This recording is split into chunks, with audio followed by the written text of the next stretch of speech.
Hello, I'm Murray Newlands from murraynewlands.com. I'm here at BlogWorld in LA with Chris Brogan. Chris, tell me, more companies are using video in their marketing. Why should large corporates use video in their marketing, and how can they most effectively use it? One big opportunity with big corporations is to take smaller, less formal seeming video. I think that a corporation says, well, we want it done right, this is important to our brand image, it's got to look like television, and it's all the wrong steps. I think what people are seeking out now are much more personable conversations. It doesn't mean there shouldn't be good audio, it doesn't mean there shouldn't be good lighting, and it means that the content becomes the focus. And so I think big corporations have the opportunity, and the ones I work with, we talk about it a lot, to have meaningful conversations that their audience might care about. Rarely about the company's product or service, but quite often about the things one of their buyers would think is useful. And I think that's the benefit and the opportunity. Not, look at my great car, but boy, this car lets me have a lot of fun.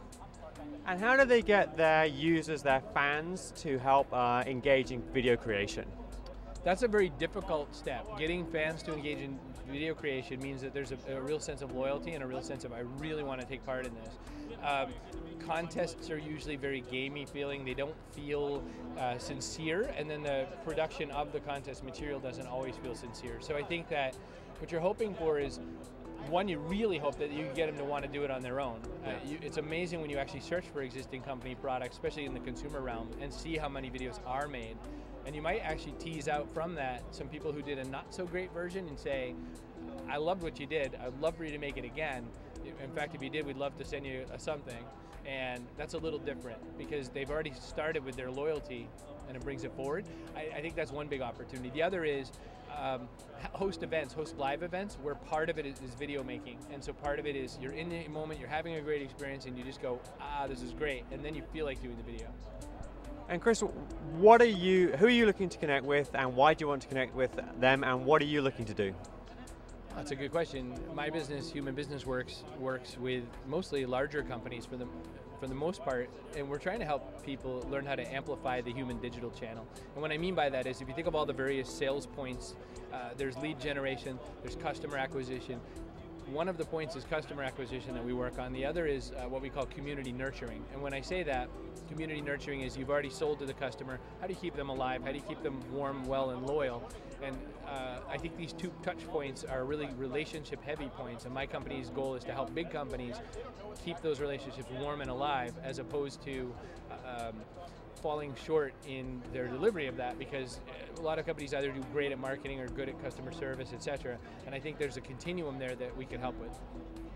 And to take the conversation in a different direction, obviously you're a successful blogger. What would be a couple of tips for publishers who want to increase the monetization of their content?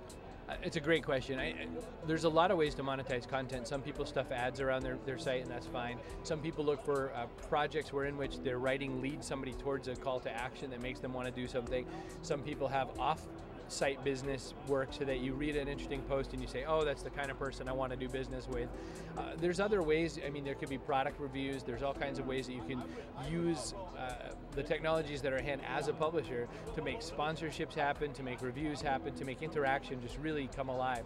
And I think that because everyone has access, it seems, to a video camera now, and if everyone has access to a computer, at least part-time, everyone really does have the opportunity to publish something that's meaningful to them around an area that they're passionate about. And that's, I guess, my last warning to a content publisher is, if you're going to make something, be clear that you're passionate about the something. Don't do it just for the money, because it falls short every time, and it falls short rather quickly, and that credibility is lost and you can't really pick it up again. Chris Brogan at BlogWorld, will you sign my waiver? My pleasure. Thank you very much. Thank you.